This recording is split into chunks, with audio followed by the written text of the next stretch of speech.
إذا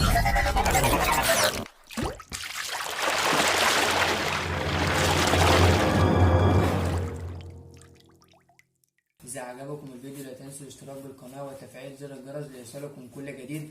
والنهارده يا جدعان انا هعرفكم ازاي تقدموا البيض بالعيش المفروم، وما تنسوش تضغطوا على زر اللايك ليصلكم كل جديد. يلا بينا.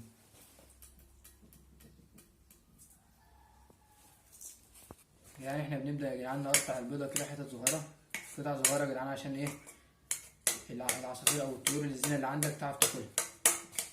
ولازم تقدم البيض بتاعك ده مرة في الأسبوع، لو معاه زغاليل أو لو معاه زغاليل لازم تقدمه مرتين في الأسبوع، لأن أهم حاجة في التربية دي يكون عندك أكل طري،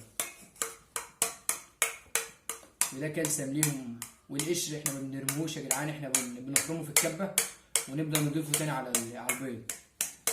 والبيض أصلا في الشتاء لازم تقعده قدام طيورك ما يقلش عن 3 ساعات يعني بالكتير.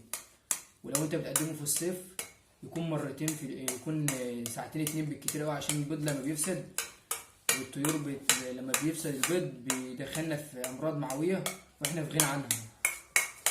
ونبدا نقطع البيض زي ما انتم شايفين كده اكتر من قطعه.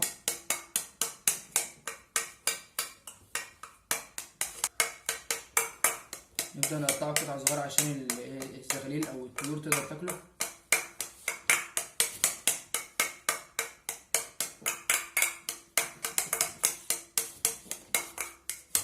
انت بتقدم البيض بقى حسب الطيور اللي عندك، يعني البيضه دي ممكن تقضي 5 تجواز او حاجه زي كده.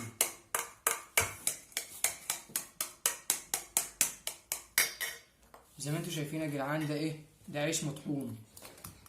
ماشي، احنا هنبدا نقدمه، ده عيش مطحون وهنبدا نقدمه للطيور، هنحطه على البيض. ده فيه فوايد برضو كتير للطيور، يعني احنا ممكن نحط زي معلقه دي كده، ولا معلقه كده كمان، كده هنستكفى بالشويه دول.